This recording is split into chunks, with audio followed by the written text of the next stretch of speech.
the Rockefeller family remains a towering force. With tens of billions, the Rockefeller Foundation, Rockefeller Brothers Fund, and others fund global health, education, agriculture, and conservation. Their influence spans continents, shaping policy, universities, NGOs. The family's commercial holdings, oil successors, banking, real estate, quietly multiply the wealth. The Rockefeller brothers continue their distinct paths. John III focuses on Asia and promoting population controls. Lawrence pioneers conservation and ecotourism, preserving vast lands and shaping environmental policy. Winthrop Rockefeller moved to Arkansas in the 1950s, built Woodrock Farms, entered politics as a liberal Republican, and became the governor in 1966. He modernizes schools, integrates institutions, and fights corruption until his death in 1973. What sets this family apart is the combination of a massive inherited capital and an almost obsessive sense of stewardship.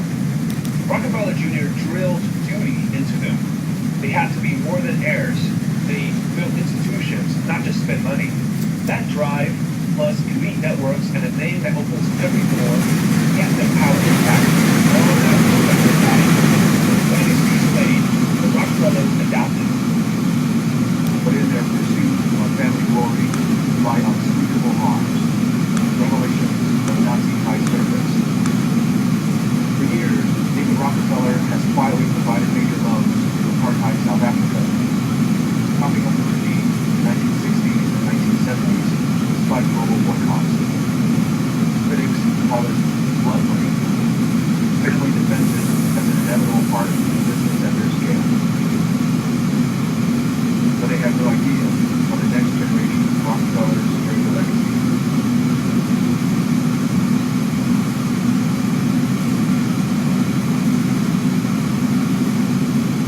The fourth generation grows up in the shadow of immense wealth and expectation.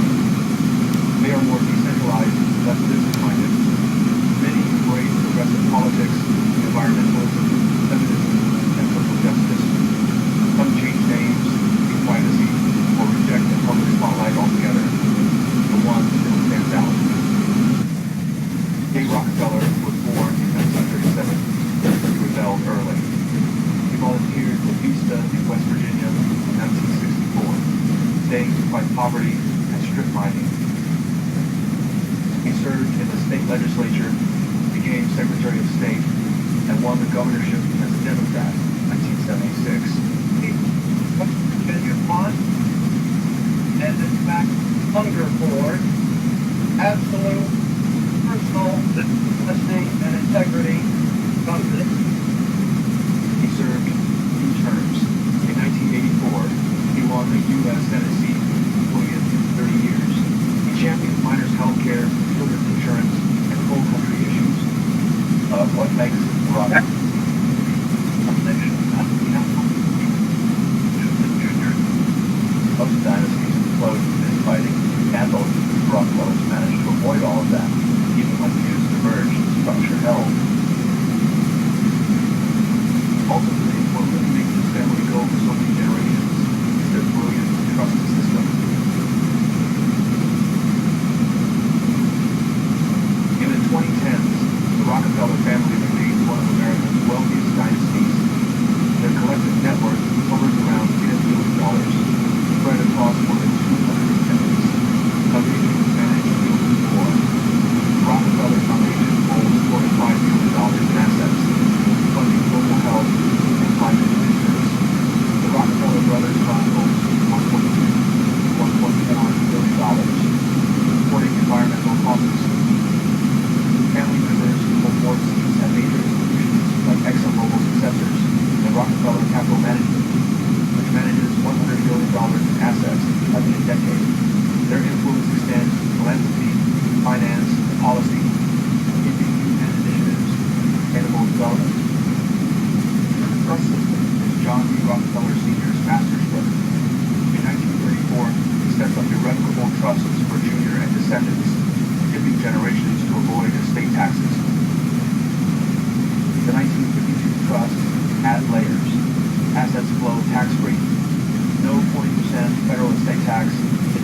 last indefinitely, holding diversified portfolios, equities 40 to 50%, real estate $2 to $3 billion, private equity, and energy stakes. Professional managers at the Rockefeller Global Family Office oversee distributions, $50 to $100 million annually to major branch. The structure protects against lawsuits, divorces, and spendthrift heirs. The Rockefeller trusts are brilliant. John Rockefeller Jr. made them irrevocable. Once funded, no changes. Management invests conservatively, growing the pot while providing steady income. It's why the family's so cohesive after 7 generations. David Rockefeller dies on March 20, 2017 at age 101 in his home in Trentonville, New York. David Rockefeller, the world's wealthiest billionaire, died of heart failure Monday at the age of 101. He was the last grandson of John D. Rockefeller, founder of Standard Oil and America's first billionaire.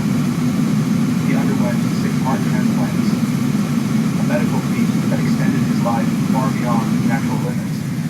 His death marks the end of the last surviving brother, the 3rd generation. He was the last direct link to the brothers who defined the mid-20th century. He lived long enough to see the family's name go from villain to Stewart, but not long enough to see his family's reputation take another dark turn yet again in the 2020s, especially these days. In 2025, the Rockefeller dynasty remains one of America's most powerful. Family members retain board seats at major institutions and influence UN and sustainable development agendas. The Rockefellers are one of the very few families that survive this long and still hold real influence. Well, most dynasties collapse 3 or 4 generations from infighting or scandal. They didn't because they built perpetual trusts, hired professional managers, and instilled a culture of stewardship. The money didn't just last, it grew and adapted. From a poor child who built the biggest oil company in the world, the dynasty that has shaped U.S. politics, economy, and global institutions for over a century, the Rockefeller family stands as one of America's most formidable dynasties. Someone who's running his own finance company, and honestly, my goal is to someday become one of these people that cover on this channel, to build something generational. This YouTube channel has been one of the most valuable assets alongside my finance business because they help each other. The channel has opened doors, and my finance background gives me better stories to tell. And this model it comes down to 3 things: picking the right niche, building evergreen content, and having a reliable production system. I think anyone with the right mindset can do this. So I put together a 6-day quick launch program that shows you how to build a YouTube asset with quality that people respect and can bring business opportunities. Now, I think most of you are here to the documentaries, and I respect that. But for those of you who are business-minded, I think you're going to get a lot out of this. It takes effort, but more than that, it takes strategy. So link in the description if you're interested.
never officially declared.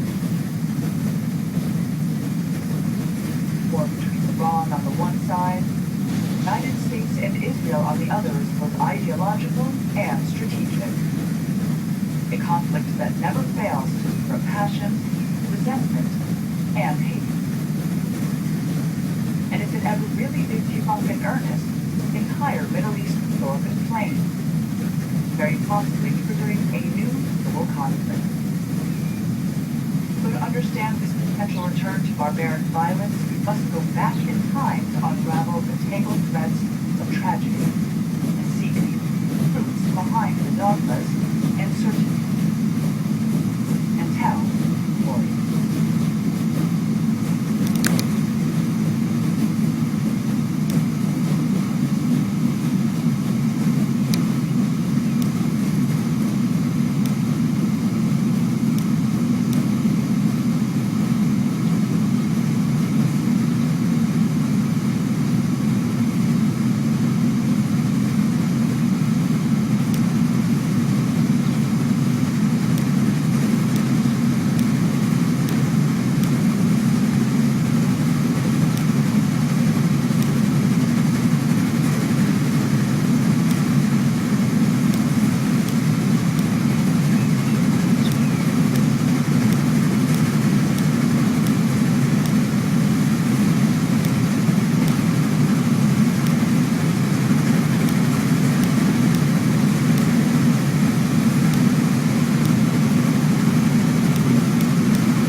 All-powerful monarchs who had reigned over Iran for nearly 40 years. In exile for 15 years, Ayatollah was finally returning home for the final battle alongside his people, a revolution in the name of Shiite Islam. A new era was about to begin in the Middle East.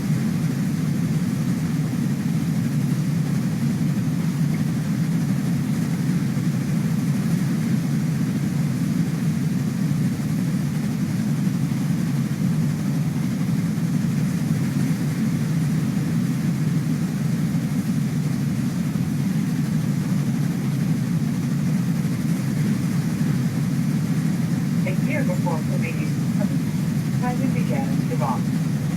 In 1978, there were thousands of audiences with their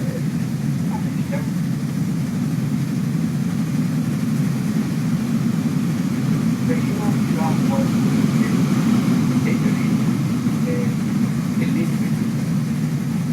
other people are everywhere.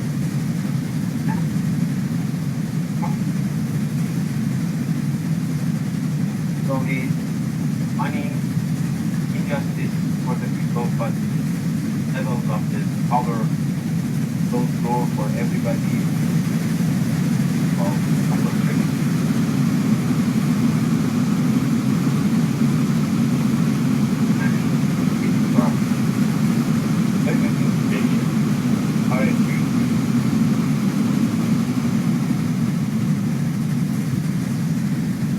Demonstrators had had enough of a ruler who, bent on making Iran a great power, sought to impose Western-style modernity on them, filling the war by force, viewed as an unfair and corrupt system that failed to meet the most basic needs of the population.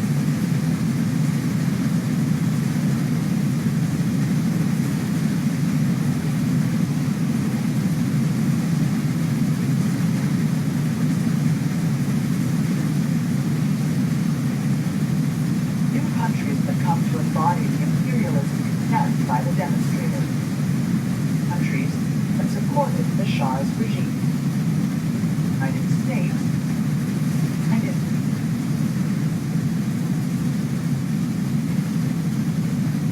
Today, it is difficult to imagine those two countries with Iranian states closest allies. Relations with Iran were excellent.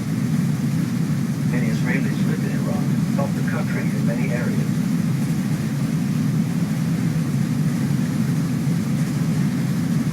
For us, I would argue our most important partner, the United States, economic interest. Together with the Grandiose project. Back in the 1950s, Israel had made overtures to the Shah, isolated in an Arab world that refused to acknowledge its existence. They simply were non-Arab partners a little further afield in the Middle East. Iran, Persian, or Western, built on a different kind of Islam to the other Arab countries, stood out as a natural ally. Well, the Iranians often came to us. Hard to imagine now, but it was a very close-knit collaboration. Yitzhak Segev took up his post as military attaché in Iran in 1977, a year before the protests began. His mission was to strengthen security cooperation between the two countries. Democracy, at the time I was in charge of the country.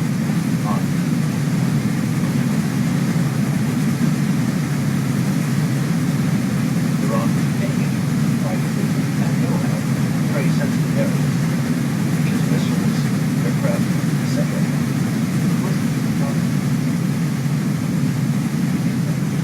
Washington as well had chosen to make Iran the cornerstone of its influence in the region.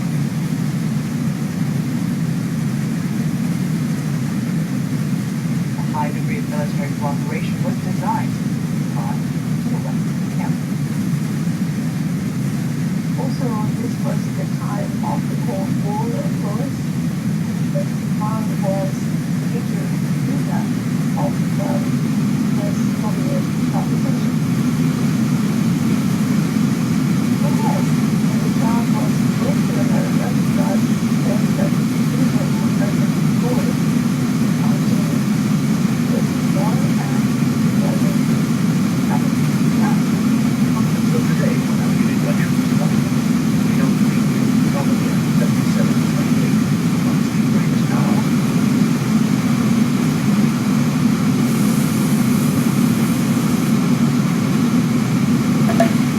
Tel Aviv and Washington, long under the Shah, were the valuable partners. Great news.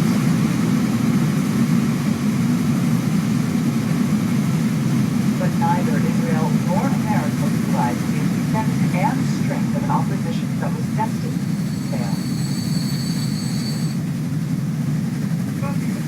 When I spoke with the generals, they would tell me, look, it's like music. We're seeing demonstrations of them. That's the way it is.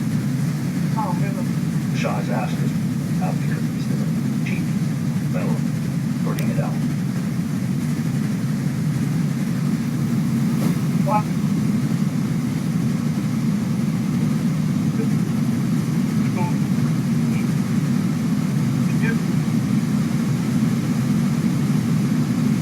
In our contract with higher class military people who are in the status quo wanted to justify their belief in God, well, and was intended. So, those things, just give us not color on not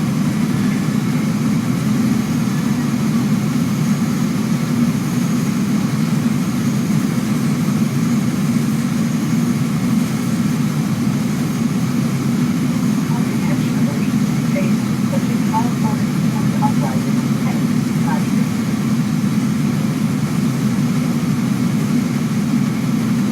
That day, last Friday, the Shah's army opened fire against Iran. The official death toll was 87, but according to opposition estimates, closer to 4,000. The monarchy had just revealed its true face. taking showers that morning and like seems to be what we were dealing with was the war with Shaw and then Shaw was not with, that we were going to see a separate future that we had noticed.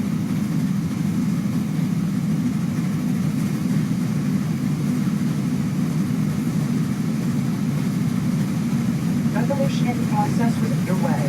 Now there was no stopping it. Guarded as supporters of the Shah, Israel and American extremists became targeted and took the country. Protesters at cafes, restaurants, banks, and cinemas. Western symbols of modernity associate stranglehold Israel and the United States on their country.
That's why this, but they have been always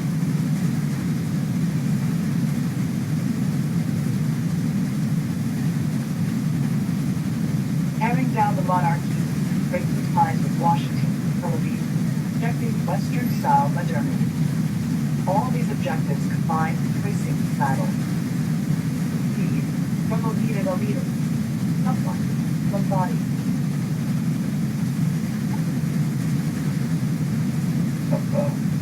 momentum and movement, needed leadership. Needed. Listen, still.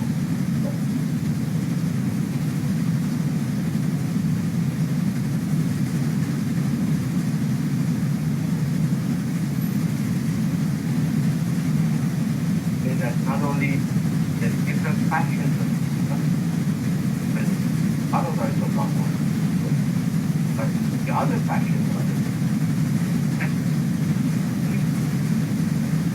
all factions are together.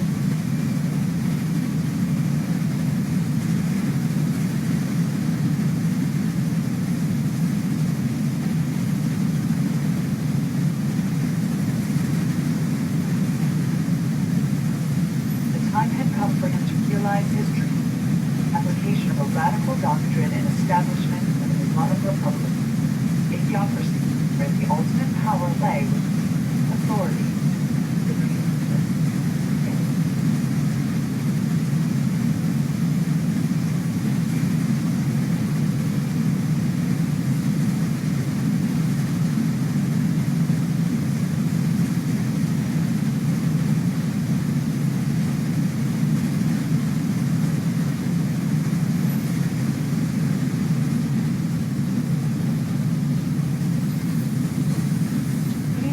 On Iraqi soil, ready to deliver the fatal blow to the monarch.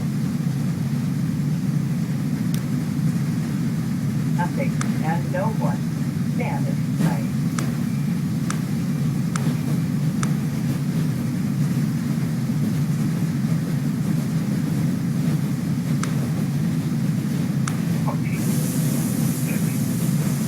About 10 guilty cases of death.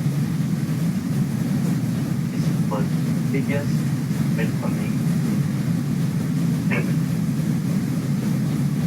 Why is it? Okay.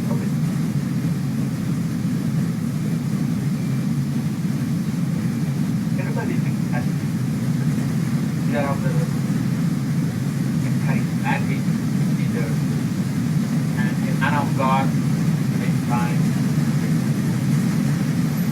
So rescue the country and we will have a paradise on this earth.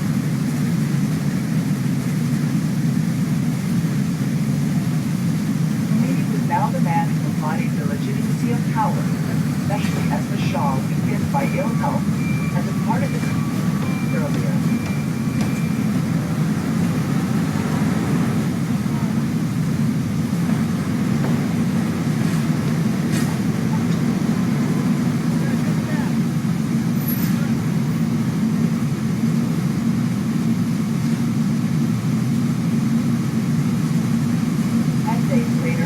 After only 48 hours of fighting in the streets of Tehran, overthrow the Iranian monarchy, the Shah had been ruled for 37 years.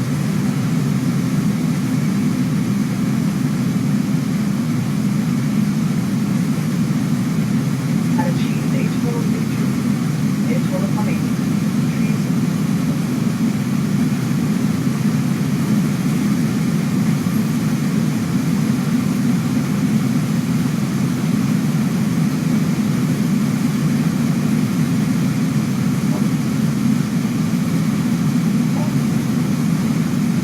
Revolutionaries immediately attacked the enemies identified by the British.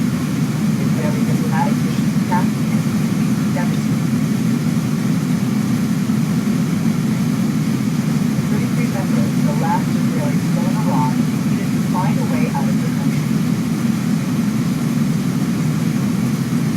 Nobody went home. Temporary habits. 5 or 6 days. And we stayed for a week. We all had guns. Some had passports. We were getting ready to leave. At that time, it was hard. Very few people were able to venture out into the streets. A week later, finally time to leave. They traveled in small groups, built a hotel in Tehran. Bus was waiting to leave them to the airport, a distance of some 17 kilometers. 17 kilometers through a hot desert. Anything happened. Cars over 17 kilometers, then look at Iranians on the other side of the road, all with tomatoes and eggs. Bus drivers, the Iranians, bus food, products of revolution, not of eggs, tomatoes.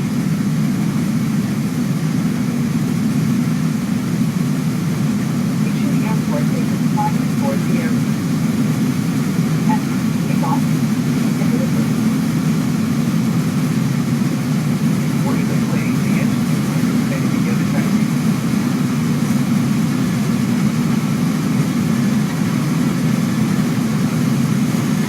And all of a sudden, windows, another revolutionary pass, I was sitting. I looked at myself, I wanted to be carrying out one final check. Then they closed the door. Goodbye.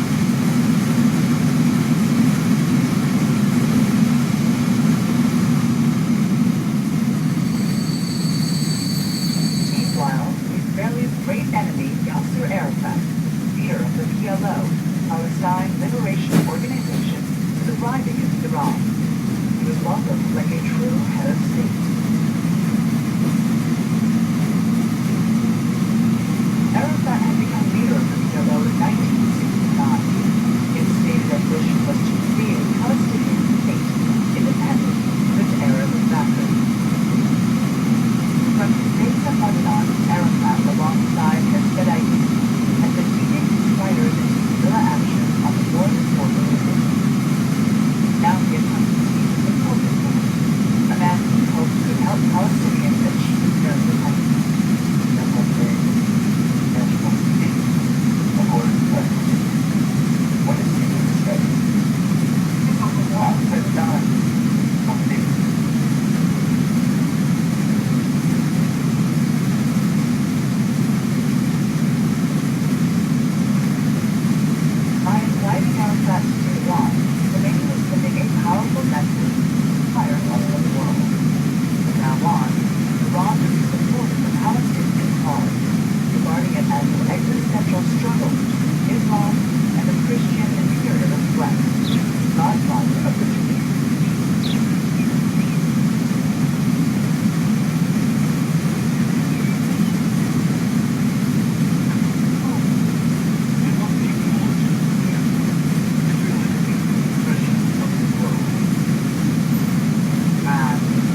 the Israeli diplomatic mission would now be the Palestinian embassy. Quite a statement. With this gesture, the Ayatollah was severing all links with Israel, a state whose existence had no legitimacy. Any strategic alliance between Israel and Iran now unquestionably a thing of the past.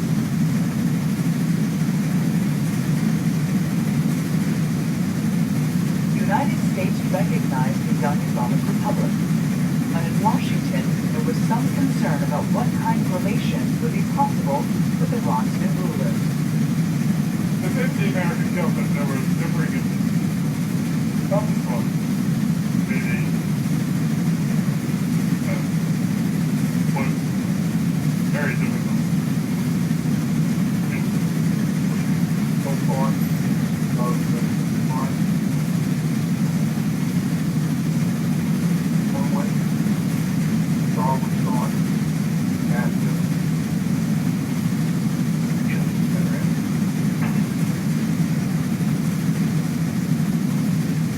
November 4th, 1979, hundreds of Islamist students invaded the American embassy. 52 diplomats lost.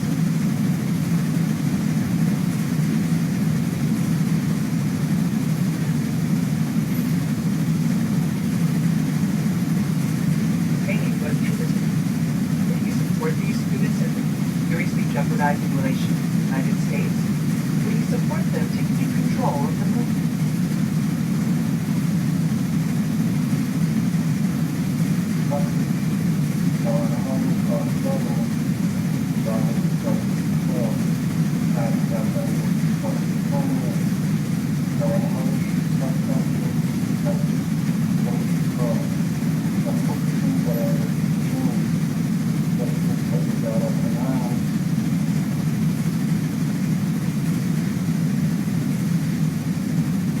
The hostage crisis occurred.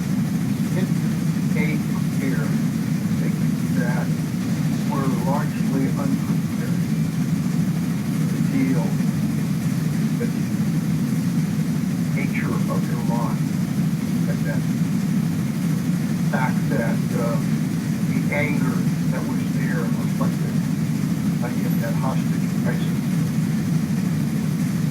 I think suddenly brought Iran up of the concerns we had in the situation.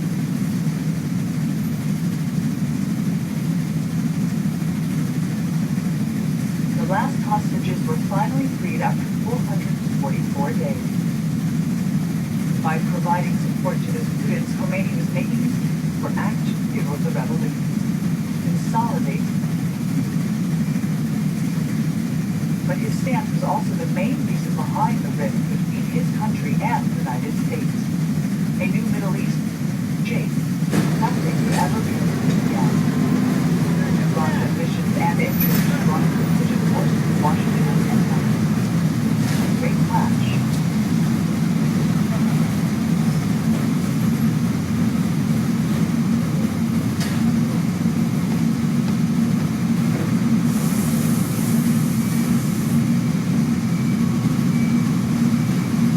Nearly 90,000 military soldiers, 13 tanks, and 1,500 personal carriers invaded Lebanon, a country seemingly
terrorist organization has been killing, murdering our people for years and years. This is our goal here.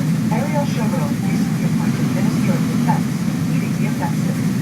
The eyes of his fellow countrymen, the welcome hero, man who has been at the forefront of every military victory Israel has won since its inception in 1948. If there are any concern of failure about something, don't keep even one for each country. It was all about pushing back the terrorists, mainly members of the Yellows. They had to be forced back beyond the line which Israel's taken from the fire. Over Hadidai, they had a long-range cannon at a range of 40 kilometers. They had to be driven back 40 kilometers before the border. That's the plan for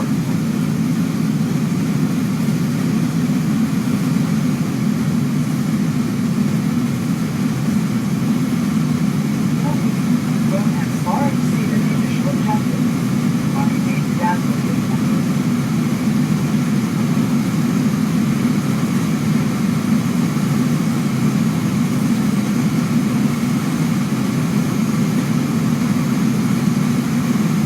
the operation turned this untouchable. John kept advancing further toward the north. Rapid and striking.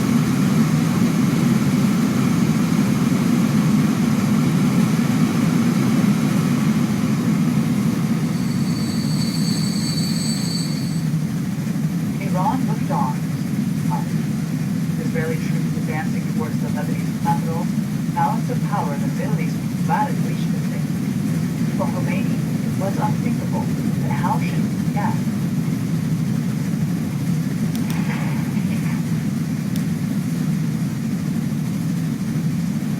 Engaged in an all-out war against Iraq after the attack launched by Saddam Hussein 2 years previously, December of 90. The young Islamic Republic would be forced to fight for its survival for 8 long years, what became known as the Iran-Iraq War. At this stage, the Iranian leader did not have the resources to open another front against Israel and Lebanon. Justified. Both was a religious way of expressing meaning, personally, the aspiration of Iran movement and the liberation of Islam comes after God has managed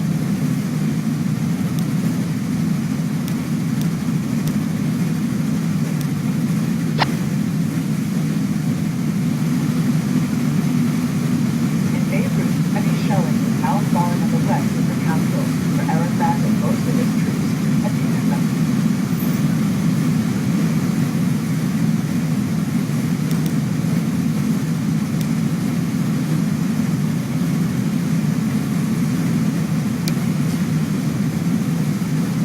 Part of the city was razed to the ground. Thousands of dead, mostly civilians.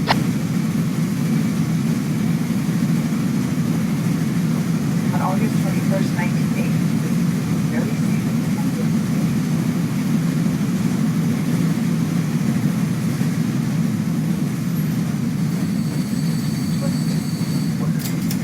Defeated, Arafat departed Lebanon, went into exile and down.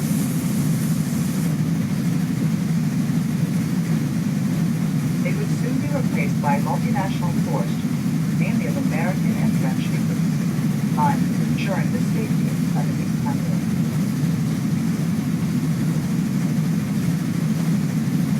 For Sharon and Prime Minister Menachem Begin, the Palestinian question was settled.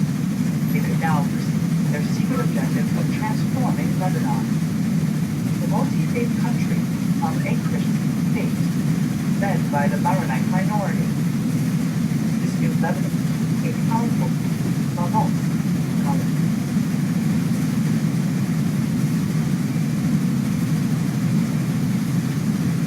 But their plans are known to the other Lebanese, the largest in the country.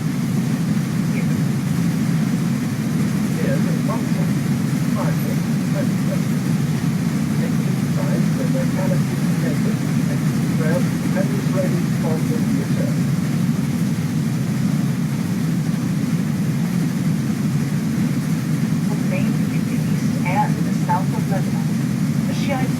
a direct invasion and Israeli occupation. Some results of odds and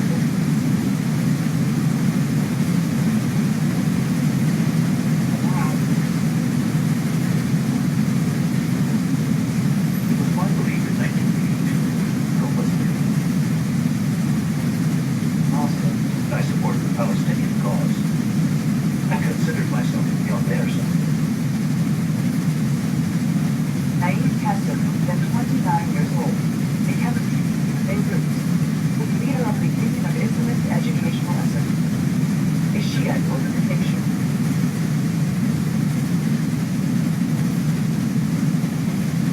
For us, the thinking that we must obey the child to produce.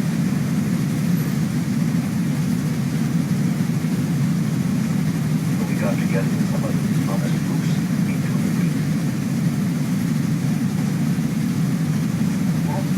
Went to them. They were willingness to pledge allegiance. I would give you our guide and respect his authority. And he gave us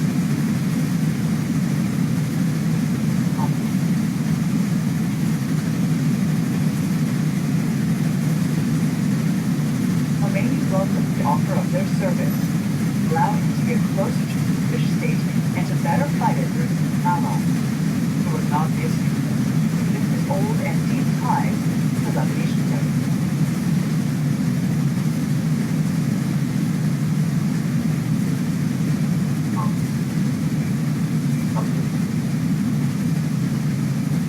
There has been background victims.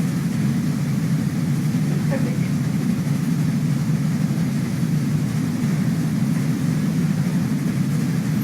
you know, then also older than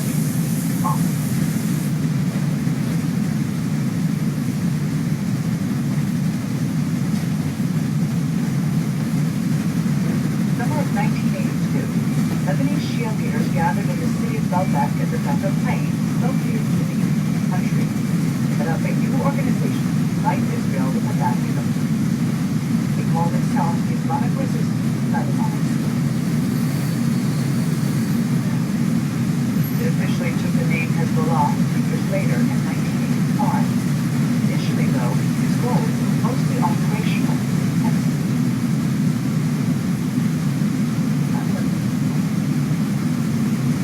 At the outset, our resistance had to be aggressive in order to be effective in the world.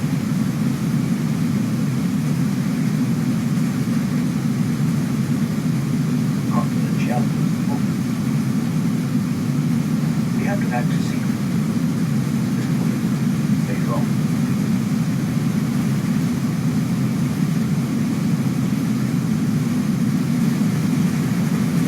But he's the only way to protect us and give us a chance.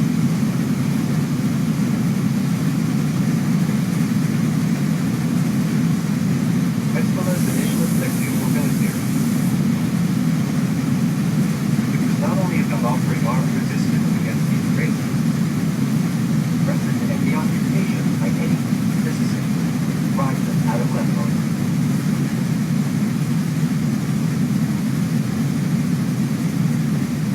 To help the new organization, Ross sent in 200 Revolutionary Guards to Mecca during the summer of 1982. And were part of the elite body created with the first Islamic Republic charged with this defense. Reporting directly to his leader, Ray Walker, reported wrong. We, the Lebanese or the Palestinians, did not ask you about either the Revolutionary Guard or anyone else to fight Israel in our place. We were asking for help, that's all. Because at the time, the liberating forces fighting Israel had no support.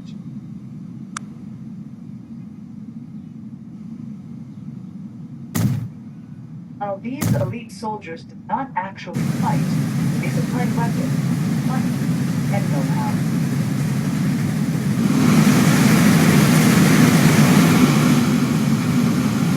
Their presence also indicated another country talking out of presence and the submarine security. To reach the Mecca, the men thus benefited from the help of the dictator Ahmed al-Assad, another fervent opponent of the state of Israel.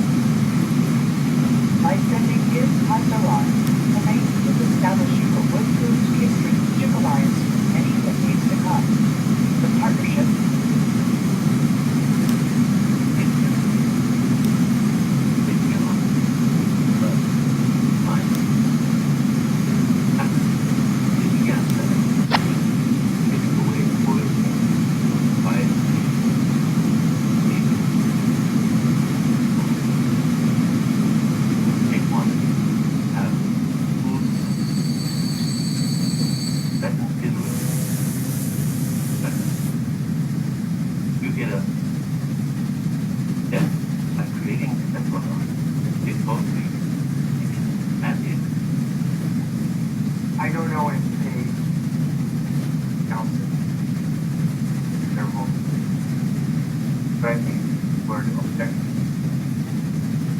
Crazy having objective content permanent habit. But in fact, objects are dominant evidence.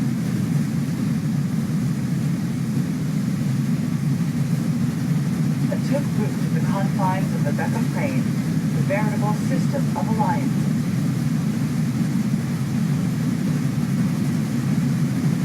A system set up by Iran with the help of Syria. A system that created an unknown political entity, Hezbollah. A system which would later give rise to the powerful Iran-Syria-Hezbollah axis in the Middle East. But for the moment, nobody was aware of the emergence of this system. Of all, the Americans and Israelis.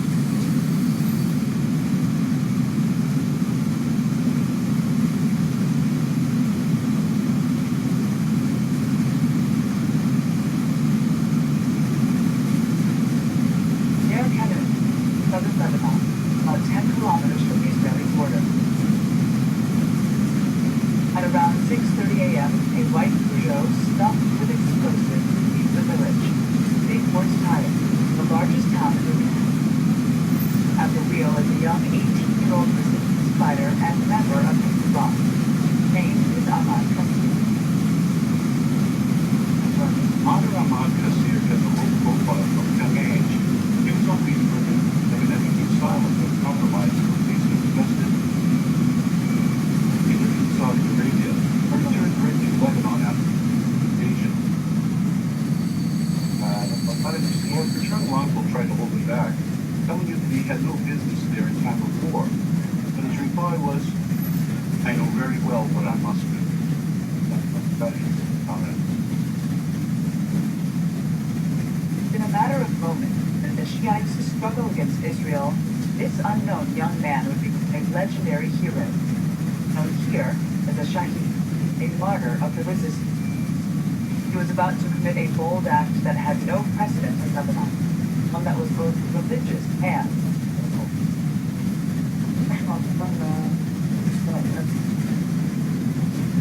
In 1982, it was thought that the confrontation with Israel he had no way of striking back against them. He needed to take a creative initiative. Then an atypical act of martyrdom.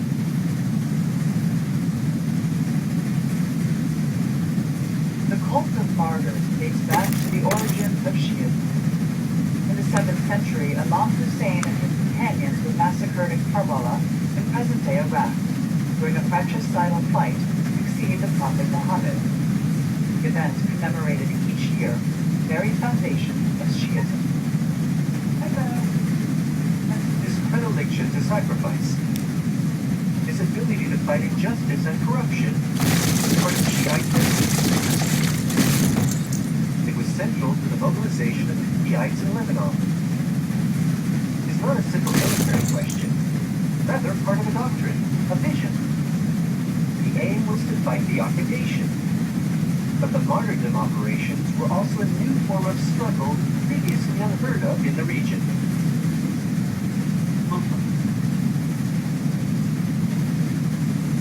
7 a.m. November 11, 19. Ahmed Kassir drives along the main thoroughfare through Tyre. Without hesitation, he accelerates and hurls himself and his vehicle to a large residential complex.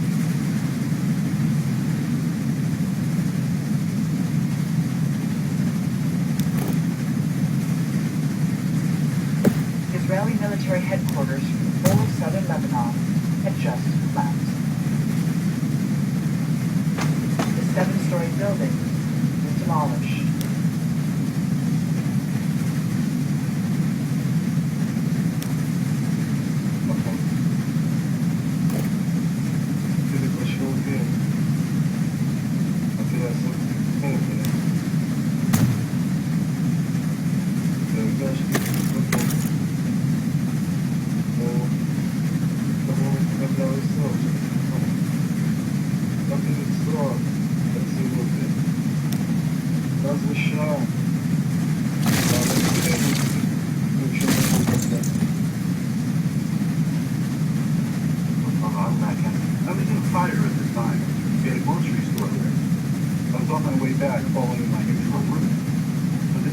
blocked the road.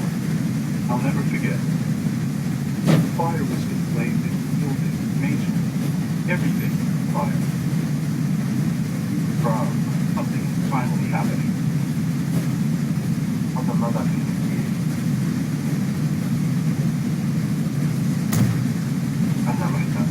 Vader had suffered losses. There were fatalities. We were told about that. We wondered who could have dared to do such a thing. I did not know then that my brother Ahmad had become a martyr. I will never forget that moment.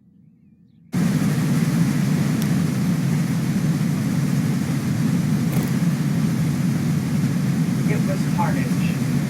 91 Israeli soldiers and 15 Lebanese. No.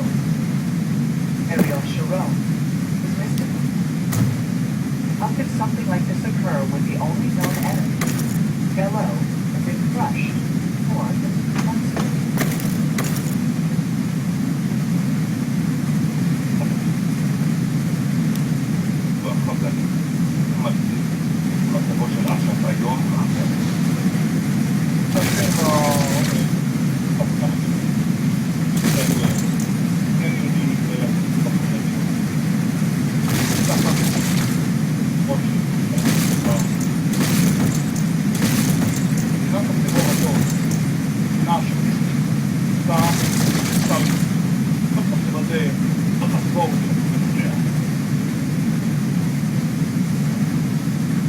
Later, the Commission of Inquiry concluded that a gas pipe had escaped, declaring the incident to have been an accident. This mind-blowing version of events was never officially questioned, further emphasizing the blindness of Israeli intelligence services. What was going on was on the plane.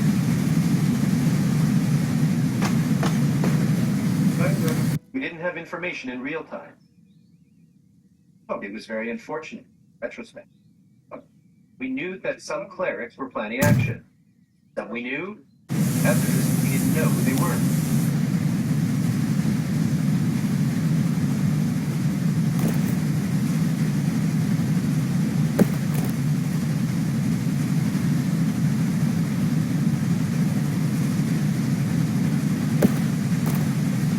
I was in for a far greater shock when I began to conduct some research into what was known within intelligence about the Shiites in Lebanon.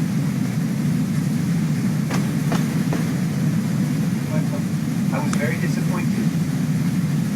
I found almost nothing. Zero paperwork on the subject. There wasn't much in the academic department either. Very little information.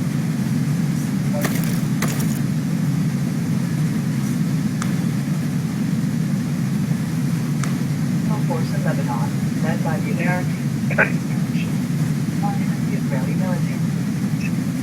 On October 23, 1980, almost a year later, it was their turn to suffer a similar attack of unprecedented violence. Gunfire devastated the four-story building in which 200 were may have been wondered. They say The Americans lost 241 soldiers.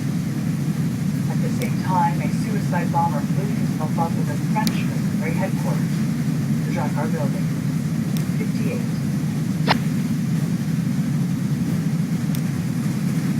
A double strike claimed by a mysterious Islamic Jihad movement, almost certainly a figurehead for Hezbollah. I think there is much that indicates onion on the role of Nazism.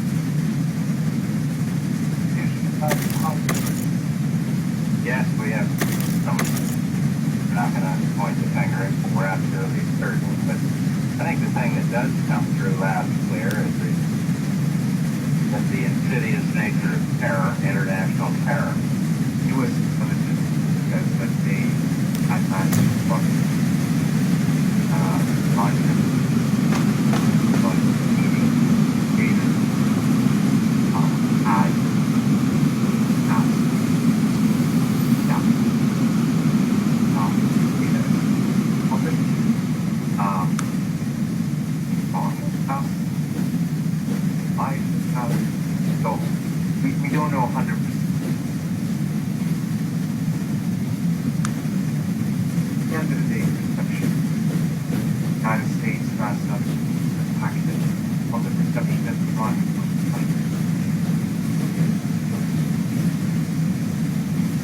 this new attack, the Hezbollah Shiites could no longer.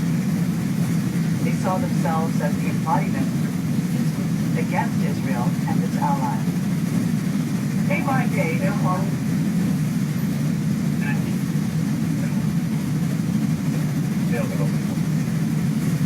thanks to their protector and benefactor, and the support of their capital Baalbek, their fight has just begun. Intelligence experts have long been Baalbek in Lebanon's Bekaa Valley as a center of anti-American terrorism.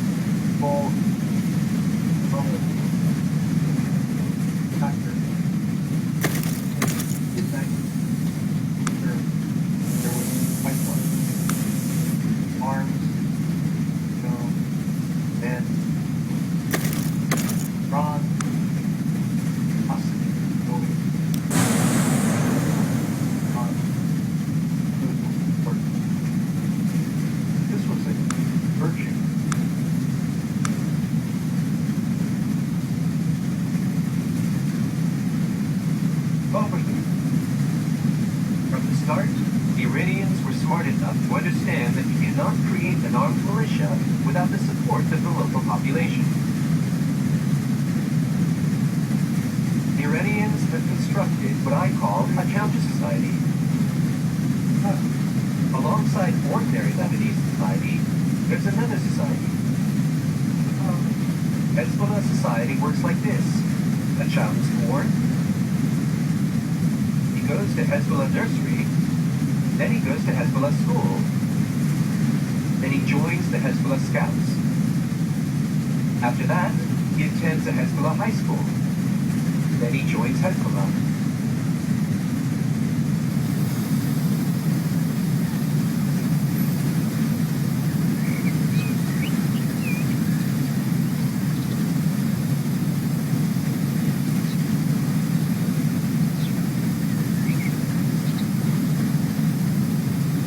The Israelis were counting 600 men dead in 2 years.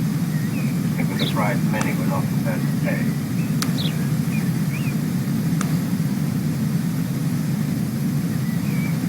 The Israeli army was bogged down in Lebanon. On June 6th of 1985, 3 years after the start of the invasion, the Israeli army pulled out, serving a security zone in the south, an area representing 10% of Lebanese territory. The Israeli army remained there for 15 years, until 2000. For Israel, this first partial withdrawal constituted a severe and humiliating defeat. For Hezbollah, it was a first victory. The Shiite organization chose the moment to claim responsibility for the destruction of the Israeli headquarters fire. The name of the Shiite at Qasir was also revealed. November 11th, the day of the attempt, official Martyrs' Day for the resistance.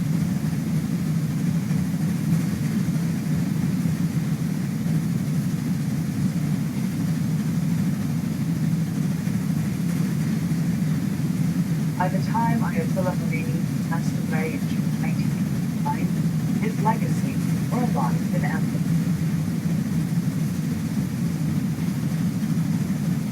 The Shiite theocracy, founded 10 years earlier, had been firmly established. The fight he initiated against Israel and the United States through Hezbollah had changed the landscape in the Middle East. But moving forward, what would his successors do with his legacy?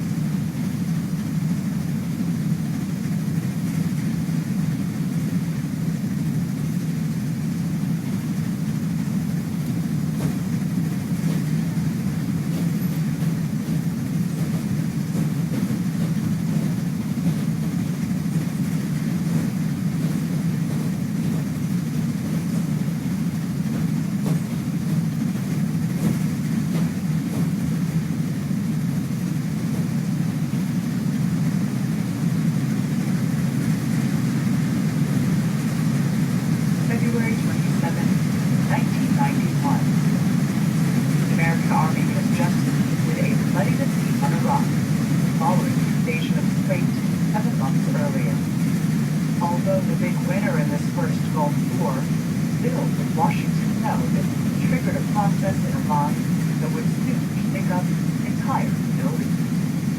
Wait is liberated. Iraq's army is defeated. Military objectives are met. For President George Bush, the liberation of Kuwait was only the first stage of a much more ambitious policy. One is still a new Middle East. A moderate Republican, World War II veteran, former CIA director, vice president of the United States, he was the most powerful head of state in the world that was becoming increasingly bipolar. Following the fall of the Berlin Wall, take down the Soviet Union. After the victory in Iraq, he sought to make the Persian Gulf, oil wealth made it a particularly significant region, more secure for American interests.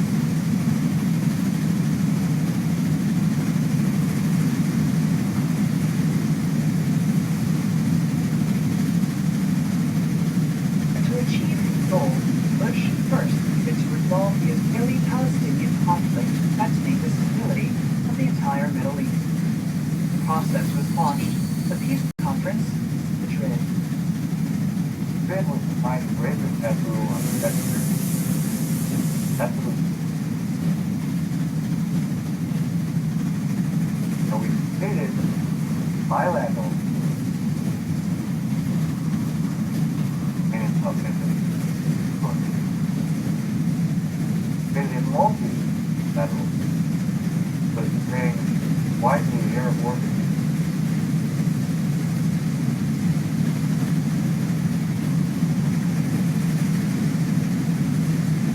In his efforts to impose his Pax Americana on the Gulf, President Bush invited anyone with any potential influence on the Arab-Israeli conflict. Europeans, Soviets, leaders of the Maghreb and the Middle East all attended. Only one country was missing: the Islamic Republic of Iran. Uninvited. The hangover is still with us today.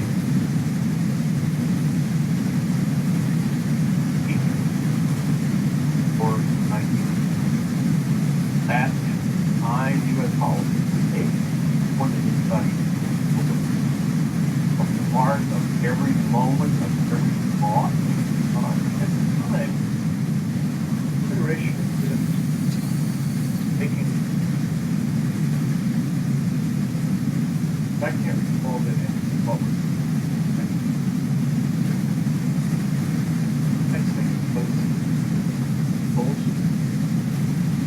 Take confidence on what's wrong. Little things.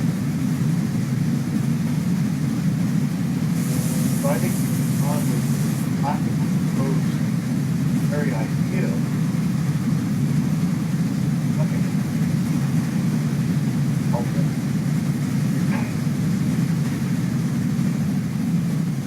In Tehran, the new Iranian leaders did not accept their country being outlawed.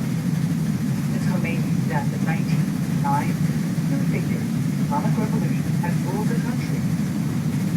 Ayatollah Ali Khamenei, new supreme leader, loyal follower of his predecessor, was unbending his refusal to compromise. Hashemi Rafsanjani was president of the Republic, a very wealthy businessman.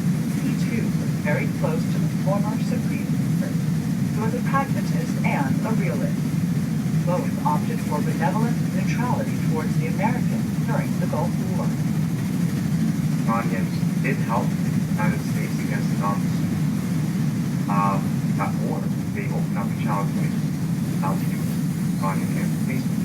The Iranians did this as a way of quietly putting they thought after the war they supported war, and the reward would just be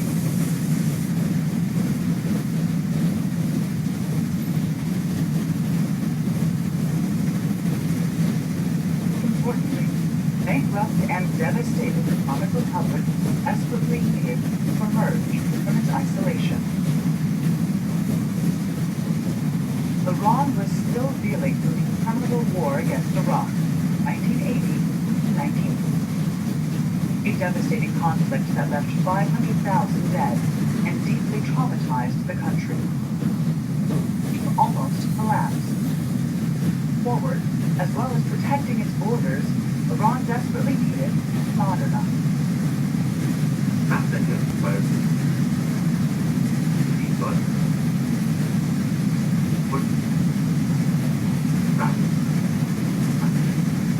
and normalizing good and honking normalizing. That cleanses For all people. Moral was full trust. The Jew. Sorry. And the other like them. We would show up. Don't.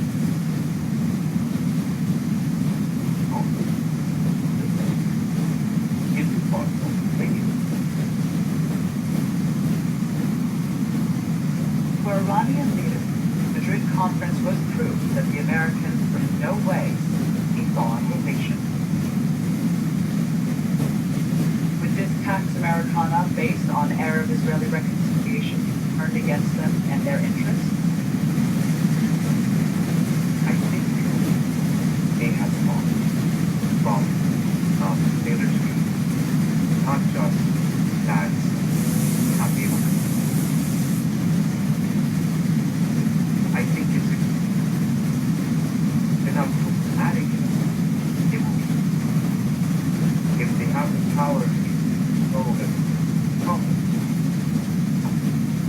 یاد نکنن قدرت‌های حرام کسی یا اگر ایشون در این منطقه میشود ایران را ناامن کرد و منطقه را برای دیگران امن می‌دهد.